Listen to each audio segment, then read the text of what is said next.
welcome to the Between the Pages podcast. Today we're going to be talking a little more on the previous choices too, and going into how to double your money and so on. Well, yeah, there's.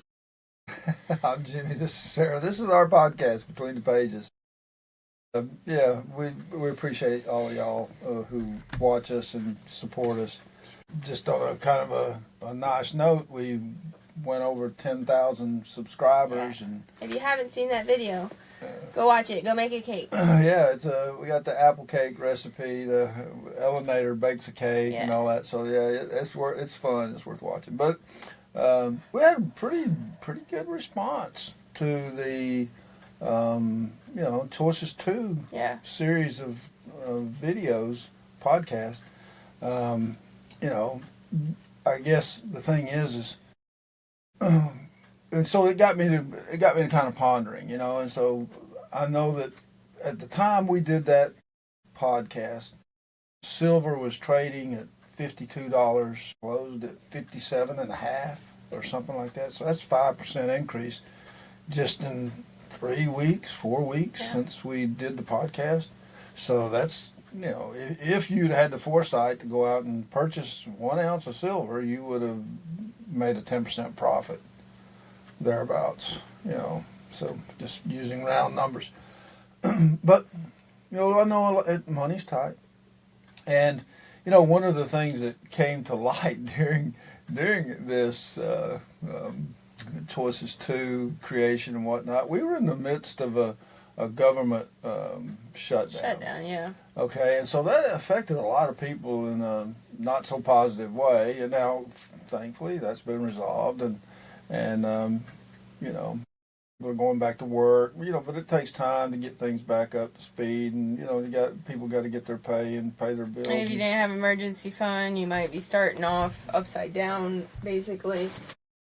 Exactly, and so that got us to thinking about, everybody that's listening to this, you should have an emergency fund established for unexpected events. Now, the rumors of this shutdown were, being told it's going to happen, and then finally it happened. Well, it just as likely might not have happened, But there are other events that there's no pre-announcement. There's no this is going to happen, thing. There's lots of prophecy. A lot of that prophecy's been fulfilled. There's a lot more to go. But these events, the occurrence of those is not like, that's going to happen on, December 13th or whatever, just picking a day. So what can you do? Well, Yeshua, Jesus, he says, be prepared. And so, in a sense, Jesus, he's warning believers that, okay, these events are going to happen. There's going to be pestilences and famines and wars and different things. And granted, we've had all of those, and we continue to have all of those. But in the end time scenario, they've become more frequent and more intense. And so, you as a believer, and spiritual leader of your family, and that's male and female in a sense, because when we did Rosie, what was Rosie doing? She had she was making fabric, and I guess Sarah's taken up quilting lately, and it's a lot of fun, isn't it? Working with fabric and sewing and learning all the different techniques of how to sew and whatnot. But there's a business associated with that, and that's what Rosie was doing. She had her own fabric store where she was selling fabric, and she was a business owner. She owned a business. She was out there. She bought a plot of land. She planted a vineyard. And so she was quite the woman.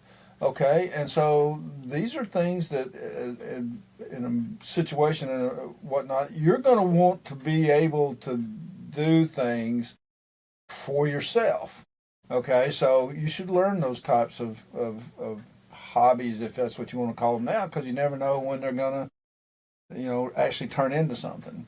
And one of the ways that you can create wealth is, Well, like what we did in the spring, we planted some peaches. We planted peach trees. I think we planted a couple of plum trees too. They're growing. But, you know, those trees bear fruit. Well, that's like wealth, okay? That's comes from the ground.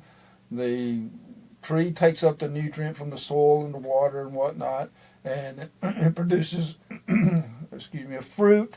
And you can gather that fruit. You can harvest that fruit when it's ripe, and you can eat it and enjoy it at the time, or you can preserve it. And so one of the methods that most people use to preserve is freezing, which is a good method. You can also dehydrate, make apple chips and things that we make those. Those are good.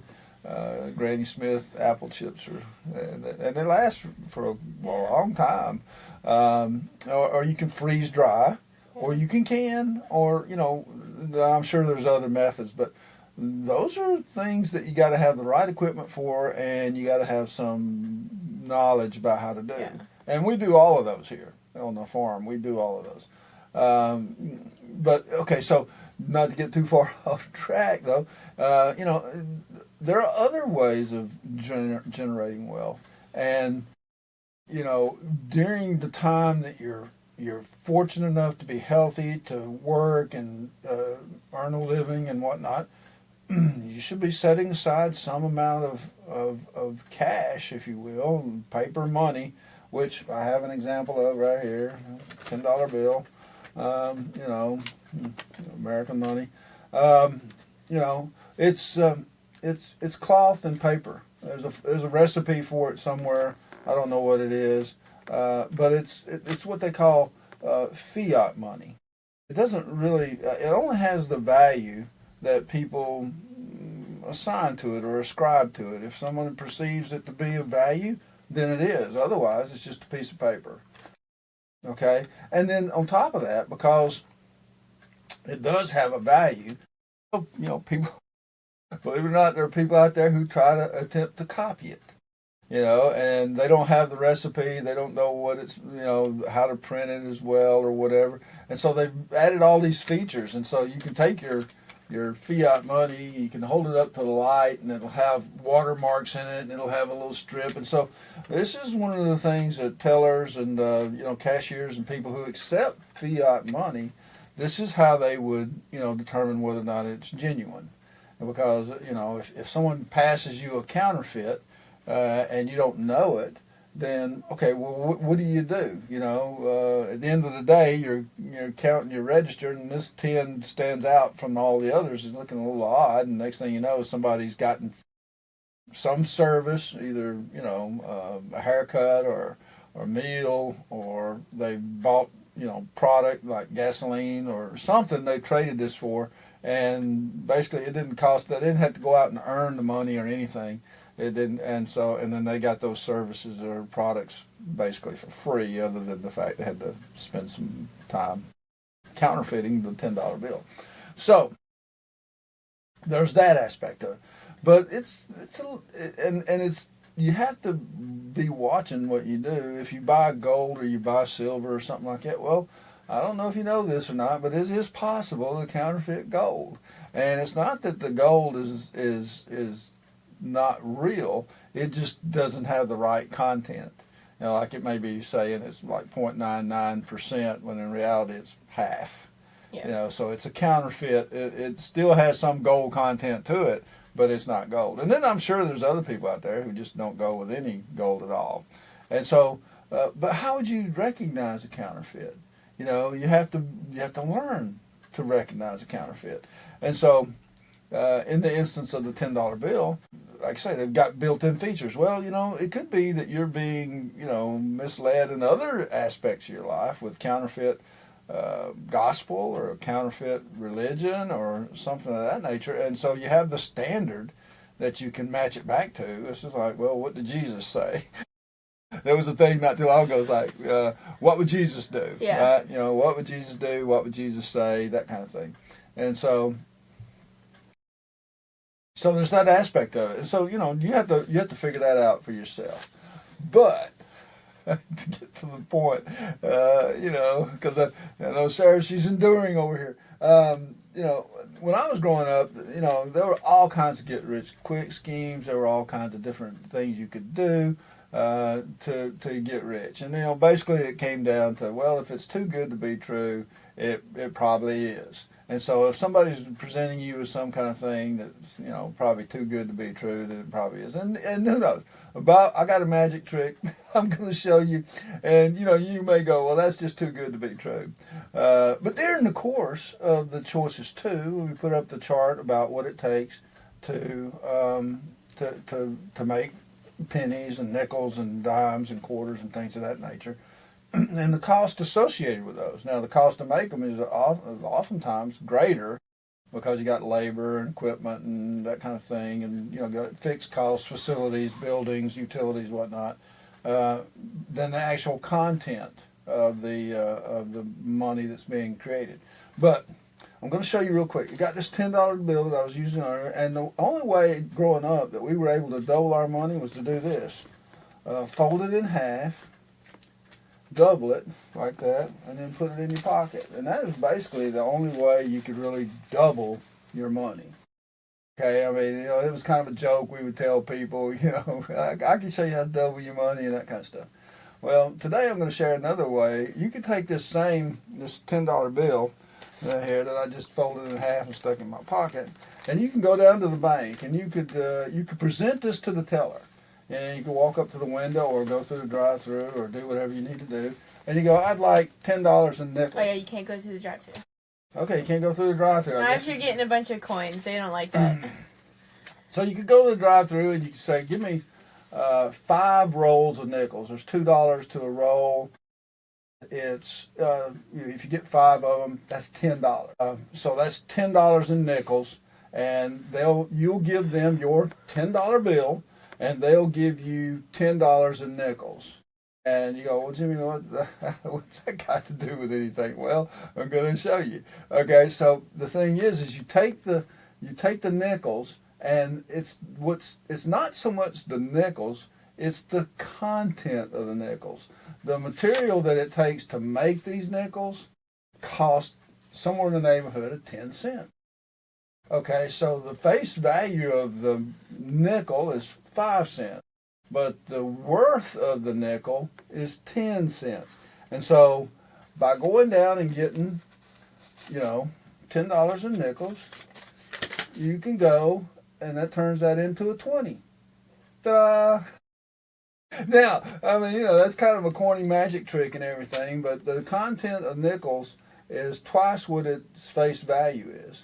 And so this is a poor man's way, if you will. It's against the law, I think, to melt down nickels for the content of them and that kind of thing. However, if you're in a bartering situation, which is similar to what we were just talking about, being able to make your own quilts, you know, make your own foods, you know, grow your own foods. Well, you can trade those things for other. You can take a quilt and, you know, trade it for 2 or 3 bushels of corn, or you could take some kind of canned food or something and trade it for, you know, a haircut, you know, whatever. Bartering, and then, you know, bartering is okay kind of thing to do. There's IRS regulations and things of that nature. But bartering's okay is small. I mean, we do it all the time, really, if you think about it. I mean, my neighbor comes over and, you know, he helps me work on my equipment, and he doesn't really charge me anything. And then I smoke out and I take him a turkey. You know, so it's kind of like we're, you know, changing, you know, one thing for another. But that's one thing you can do. And, you know, that's not that expensive. Like, you know, going out and buying an ounce of silvers, well, it's $55 now, or $57. I think that's $57.45. Was that what it was? Close. And, you know, so, I mean, but you could take, I'm not saying that this, if you had $50 that you're going to spend, or invest, if you will, you could get $50 worth of nickels, and that would be worth $100 in content. So, something you can do, little things you can do, and that's all you have to really do is just look around for, well, you know, if okay, and then you think about, well, if I was in a shipwreck or something, and I was on a desert island, and, you know, survived, baby survived, and a case of baby food survived. Well, what do? You eat the baby food, because if you just give the baby food to the baby, you'll eventually run out and you both will starve. So you eat the baby food, and so that you can go out and forage and find other food or grow other food to help both of you survive. Okay? And so then the question then becomes, well, let's say, take the same scenario. You were in a shipwreck or something and you washed up on the shore, and, which would you rather have? You got to have a balance in life. You can't just go all bore, if you will, on, I'm going to go invest in commodities. Well, what type of commodities? Would you rather have a bucket of wheat? I mean, there's not another boat in sight, and nobody's coming for you, at least anytime soon, or a bucket of gold. You're in a survival situation. You want a bucket of wheat available. And so you gotta approach things rationally and whatnot in a situation where there's stress in the economic system. Might be good to have a few rolls of nickels around. I don't know, for years I've been going down. I don't know, 10 or 15 years. It's been a long time, hasn't it? About every other month or so, I go to the bank and get $10 worth of nickels. $10 is not, it's in the noise, most of the time. I mean, compared to some of the other bills I have to pay. So, I got $10. I don't go get a sack of, burgers or whatever, right, or anything like that. I just go buy nickels instead. So, anyway, we just wanted to share that with you. What's the best part? Counterfeit what? Whatever. Yeah, well, you have to go match it against the standard. You study the standard. You study the real thing. Right. And that was the thing with God. Oh, okay. Well, yeah. You don't go look at what the fake gods are doing. You look and study. Yeah, well, I thought I kind of said that. I thought I said, if you're in a fake organization or a religious system or whatever, you got to match it back to the Bible. You got to match it back to what did Jesus say. If your group or organization's telling you something, and Jesus was telling people, get prepared. He, there's a term out there, they call them preppers or whatever, and Jesus was saying, be prepared. Don't be deceived. And basically, if you're looking at, if you're in a counterfeit, well, obviously you were deceived, right? Yeah. You accepted it. Somebody was able to convince you. And sometimes it's just because you don't take the time to take a look. You're in a hurry, and you just accept the counterfeit, and you move on, and then you realize later, this is a counterfeit. It doesn't have the same quality or the same features as the real article, the genuine article. So, and a lot of times that really only matters, and that's one of the things we're working on now is choices 3. And physical aspects of James, the book of James, chapter 5, and with Jemima and Joe, we worked through basically the first part, the anger part, and the mental health issues associated with different aspects of. And so the next book, I Am Mem, deals with physical. Well, if you're praying the prayer of faith, and you didn't get results, well, does that mean your faith wasn't good? No, that doesn't mean that at all. Faith is good. Faith is good. It just means that wasn't going to be the answer. You weren't going to get whatever. That doesn't mean there was lack of faith or anything of that nature. So a lot of people misinterpret that, and a lot of places teach that. So if you're in that type of a place or organization, then maybe you might want to, you got to match it against the standard. That's a good point. We do it all the time. And I have standards. This is what the composition of this material is. Yeah, you have to have analysis done to determine is it the correct composition or whatever. And so if it doesn't match the standard, then it's not the same. For whatever reason, it may have actually been intentional. Somebody counterfeited it, or it just may be that somebody didn't follow the process and do it the right way. That's all we got for you today. Join us next time. I think Sarah had enough of that, y'all. And so, thank you for supporting us, and thank you for helping us, with our, podcast and whatnot, and the positive responses that we get and whatnot. As we think of others of these type examples, we'll share them with you. But, if it's not something, that you're interested in, well, just maybe we'll cover something that is of interest to you. So, like, subscribe, and follow, and join us next time on the Between the Pages podcast. Thank you very much.